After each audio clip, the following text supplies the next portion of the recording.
So growing up, my father, he was a rapper and he also produced his own beats uh, at a very young age. And I remember going to the studio with him, seeing him record, seeing that entire process. He used to make beats on a keyboard, way before FL and all that. So I see him lace every instrument one by one through the entire track, and it just always fascinated me, So it's really just in my blood, honestly.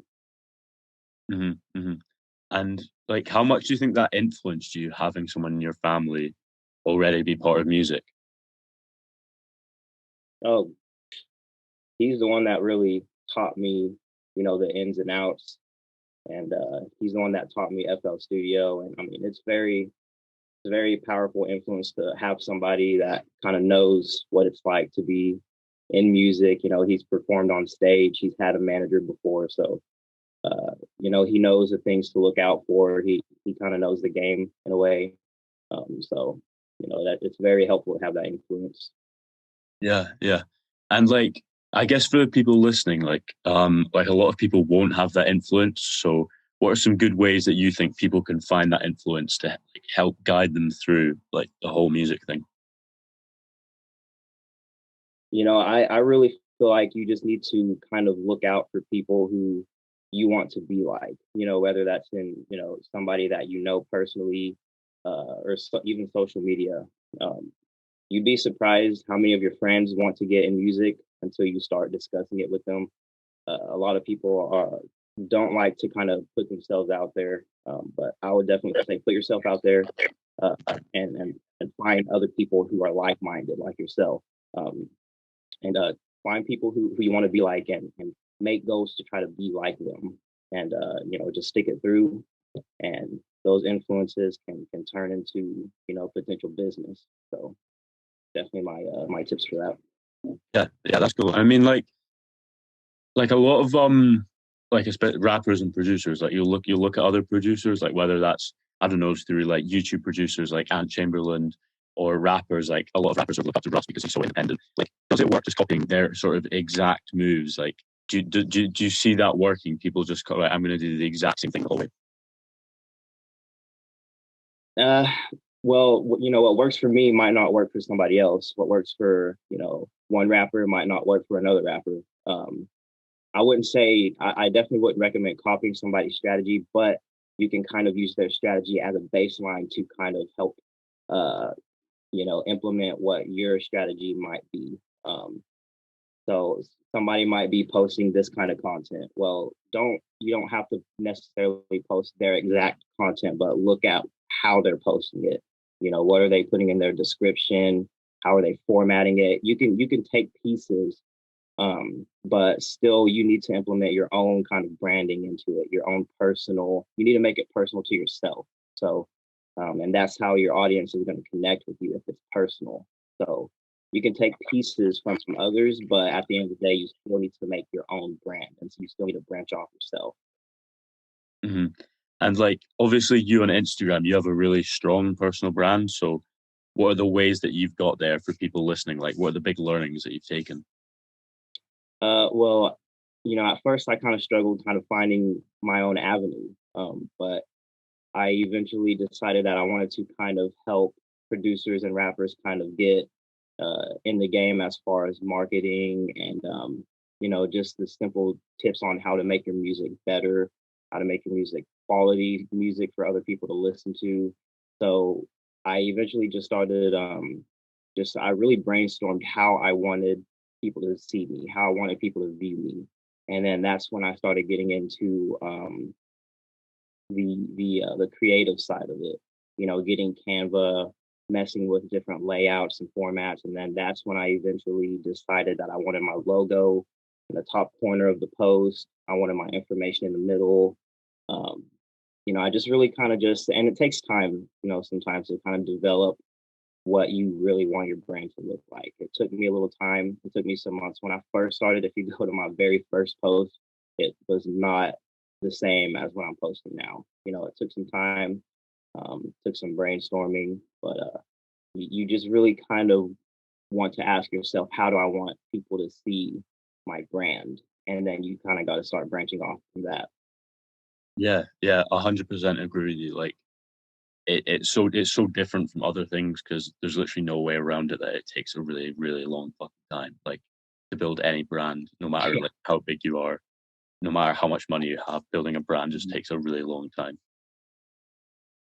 Yep. Yeah. So like Yeah. so once you Forever. have the brand, sorry, cut you off there. Oh no, you're fine. There's a little delay, so Oh yeah, it always happens. But once you have the brand, then like, what are the best ways that you've found to bring people in? Whether that's through Instagram, SoundCloud, whatever. so I would say the best way to bring people in is to find your target audience, find that group of people that relate to you and your content. So, there would be no sense in me trying to, maybe create advertisements and push those ads towards people that are like rock fans. If my whole branding is around hip hop and rap, why am I trying to push to rock fans? You need to find your target audience and you need to experiment with tools such as like hashtags. You experiment with Instagram ads, Google ads, Facebook ads, um, and just simply, I mean, really, if you don't have the budget to do those things, simply, you know, getting the right hashtags that can surround your posts to bring other people who are looking at those hashtags to your post. Um, Communicating with other people just by simply, finding other people that are like-minded, talking to them, and just building a genuine connection, which a lot of people miss that idea. Just building a connection with people really can change the game because I mean, in reality, yeah, I'd rather have 100 like true fans than like 1,000 followers that don't relate to me at all. And talking to 100 people a month isn't hard. I mean, you can probably do more than that within the month. So just by building a connection with people, making it personal, experimenting with hashtags that are relatable to your content, so other people can see it. And I've been experimenting with ads, Google ads and stuff, and it allows you to use keywords for your audience. So definitely just keep in mind the audience that you want to target. Yeah, for sure. And something I do want to touch on is like in all your posts, you always say y'all some thugs. Like I for Yeah, like you don't see yeah, many people doing that, but I feel like that's actually huge. How did you come to that, right. and why are you doing it like with every post? Well, it's just part of my brand, and the funny thing is I really didn't even start doing that until I did a giveaway about a year ago, I would say, and it was when I was first, I had just started this new branding process, and I just started with this style of post, and I think I was giving away a sample pack, and I had recorded the video, showing the thing, with all the names popping up. And then when the winner would pop up, I don't know what made me say it, but I was just like, man, you a thug. And it just stuck. Like everybody like found it, unique and funny, but cool at the same time. So it just stuck. So I just started saying that at every post. And, it kind of is unique and it helps people, recognize me Yeah, every time they see or hear that, they know who it is. And that's critical to building your brand. You want something that whenever somebody hears it right off the bat, they know who it is. That really helps in the long run. yeah. Like I think so many more people should be thinking about that. I'm really sorry, my cat's like messing around right Oh behind no, me. you're all right. Um, yeah. So I guess like when you're actually speaking to your fans, what are like the things you've learned from that, like how to communicate with people to get them to become like a bigger part of your brand? I just talk to them like I would talk to anybody else. I don't treat it as if I'm any bigger or better than anybody. It's just a human to human interaction. It's just me and you. We're just talking. Um, I actually genuinely care. It's easy to just kind of say, hey, what's up? Check my music out, and then like not care.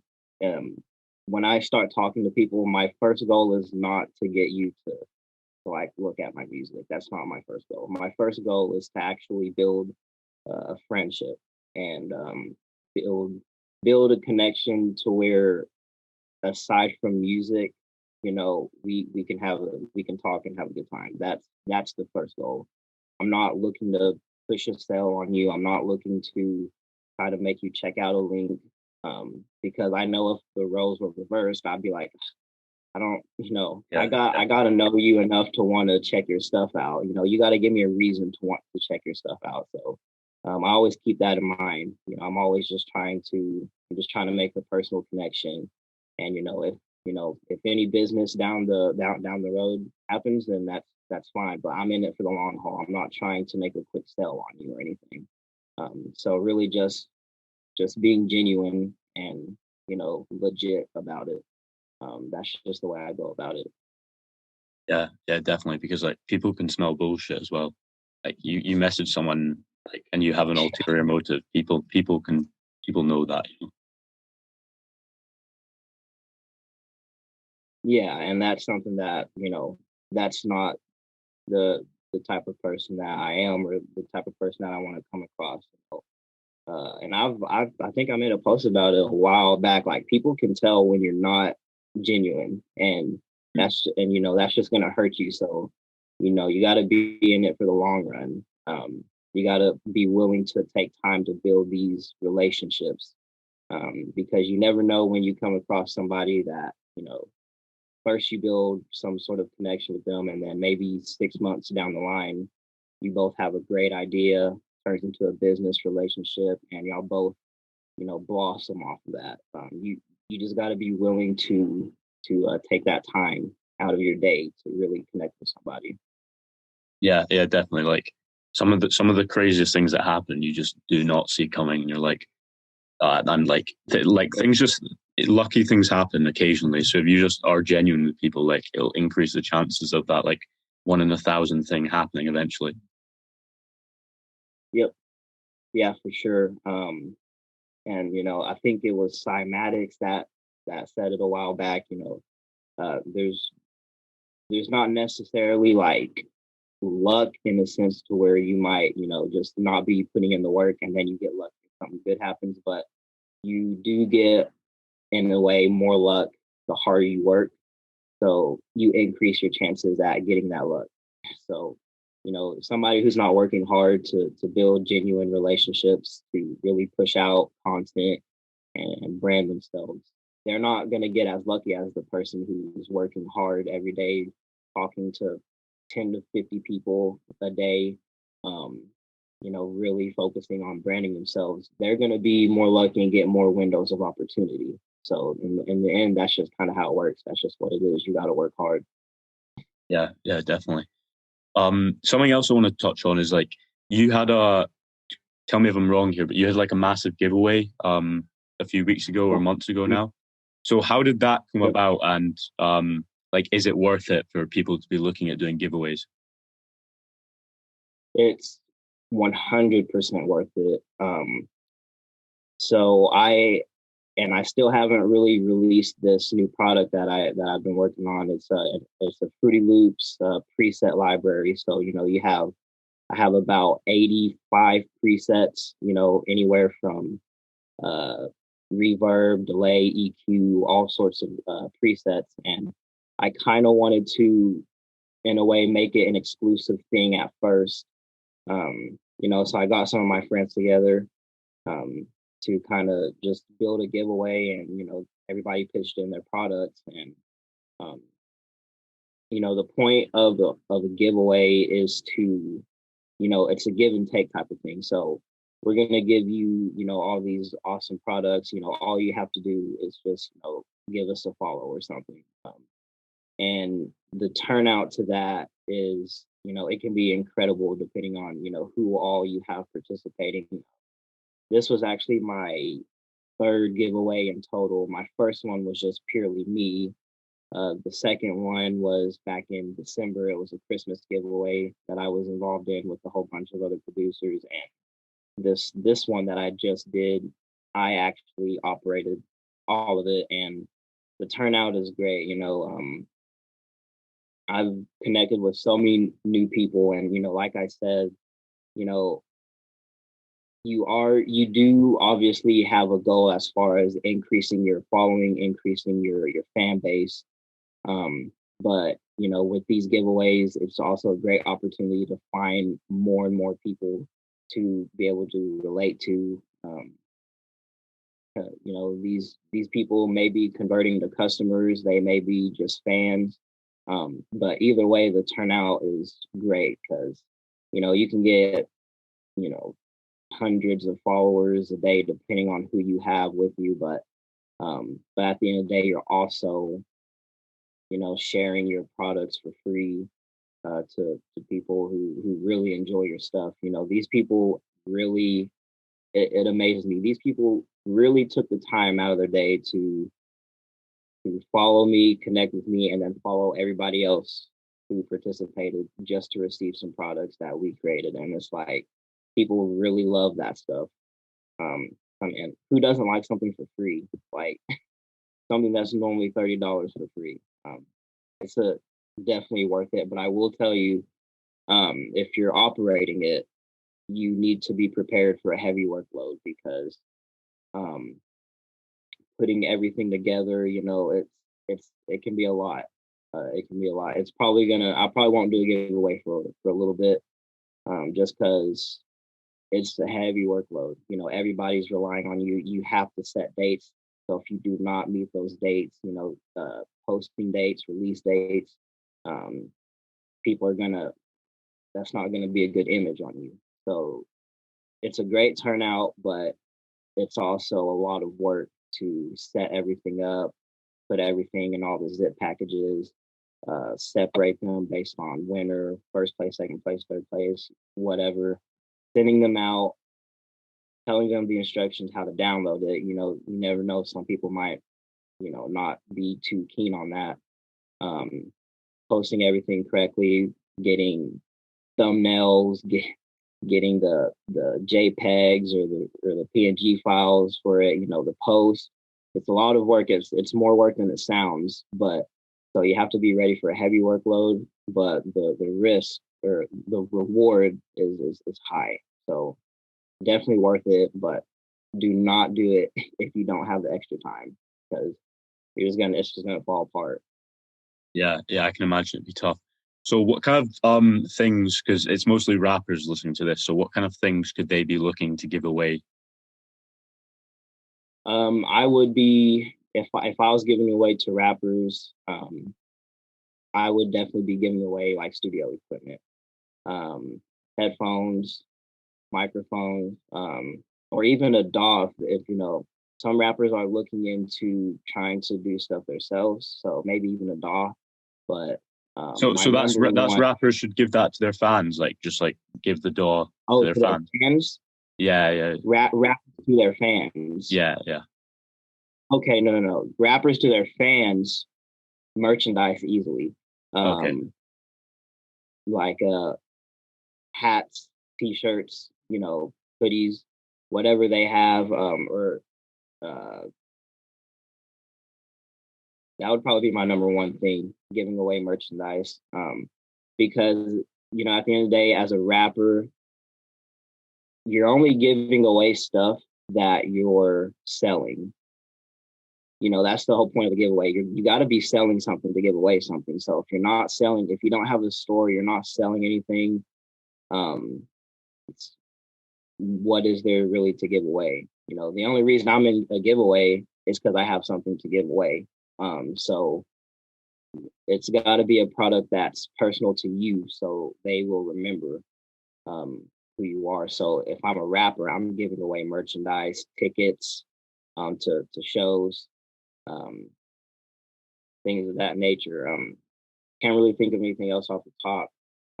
What a rapper would give away, but definitely, if you're doing shows, tickets, give away tickets for free, and give away merchandise for free. And um, you can do it in tier level. I always like to do my giveaway in tier level. So first place wins. If I'm a rapper, first place wins. A hat, a hoodie, you know, maybe even something that's signed by me, that's something that people like, and like 5 free tickets, something like that. And second place, hat and hoodie, you know. So just something that is, true to yourself. Um, your merchandise, your tickets would definitely be my number one go to. Yeah, yeah, definitely. So just stick. Sorry about that. So just staying on. Do you see that? Staying on what rappers could be doing with branding. Like what are so rappers that you see who have really successful branding at the moment? What kind of things are they doing that's getting them to that point? So I noticed that the rappers who are succeeding, they like number one, they found their space. They found the type of artist they want to be. They're not trying to be a different artist. And a lot of times rappers will get caught up in trying to sound like somebody else. Like, no, let them sound like them. You have to sound like you. And that's harder than it seems trying to find your sound. So I would definitely say you got to discover who you are first and your sound. There's no point in me trying to sound like Eminem if Eminem is already Eminem. Like, be you. Uh, find your sound, find the type of music that you like to make.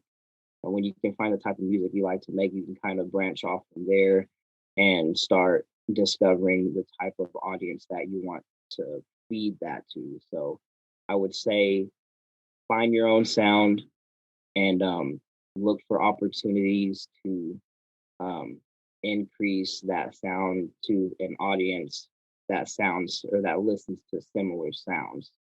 It's all a connection, especially in Spotify. Spotify will take your music, they will find out what genre your music is, and then they will find other music that sounds like the music, right?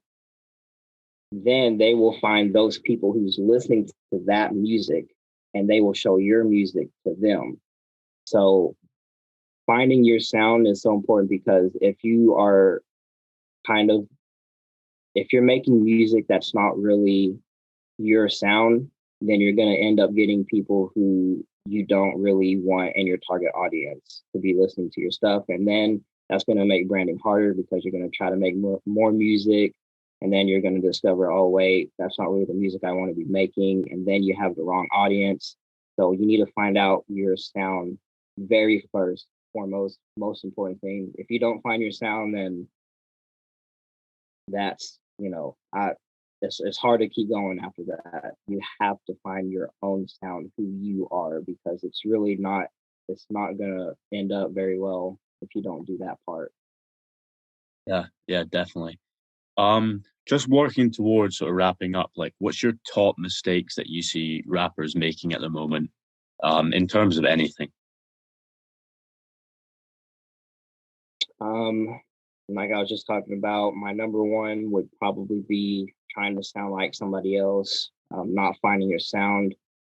Another mistake that I see um, is not really utilizing social media the way that you're supposed to. Um, for example, not posting enough, not engaging with your audience enough, um, just not really utilizing social media in general. You have to utilize it, whether it's Instagram, Facebook, which I highly recommend Instagram, um, just because a lot of people are on there and there's so many different ways to use Instagram, whether it's a story, a post, an IG reel, um, and you can DM. So not utilizing the platforms you're given. Um, Another thing would probably be not caring about your fan base. Um, and this is one of those things where I come back to where, you're just sending out links, to people, just sending a link, hey, check this out. And not really connecting with people enough to get them to want to check your stuff out.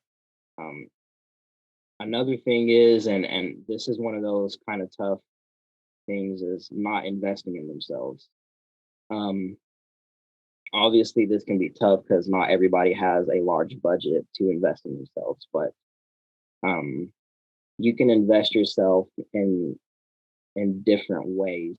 So I always tell rappers, if you're going to get in the game, you need to be prepared to spend some money because it's not free. Nothing's free. It's not cheap. You have to just be willing to know that you're good enough to spend that money on yourself, whether it's advertisements, studio time, beats, cover art. You have to be prepared for all that. And if you're not willing to invest in yourself, then you might as well not even do it because it's not gonna it's nothing's gonna really come about it because everybody who is in the music game is investing in themselves. I sell a beat. I don't use that beat to go buy Starbucks. I use that beat to go buy some Google ads or Facebook ads, something. Or, if I need studio equipment, I'll invest in that if I know that that's going to turn out good. So you have to be willing to invest in yourself. Um, and then I guess the last thing I noticed is um, they, uh, and this is kind of one of the ones that a lot of people don't like to hear, but they some people suck at taking constructive criticism, and especially when it comes to rapping. Um, when you're first starting out, it's not often where your very first track is amazing. That's not often. That's not a popular thing. My very first beat was horrible, so you have to be willing to take constructive criticism, and you have to be willing to know that it's not a negative thing to receive it. You have to know that it's for your own personal growth and that, if you take this constructive criticism and you really work hard at taking it seriously, then you start seeing less of it because more people just start genuinely enjoying your stuff and they don't have anything to criticize you about. So you need to be willing to take constructive criticism to grow in your craft and don't take it personal. So please don't take it personal because it's easy to take that personal. It's not personal. When I'm giving out constructive criticism, I'll tell you, I just want you to get better. I want you to be better. I want you to be your best. So don't take it personal. Take it, keep going, keep making music, don't quit. That's really the only way you're going to do it. Yeah, that's all so true.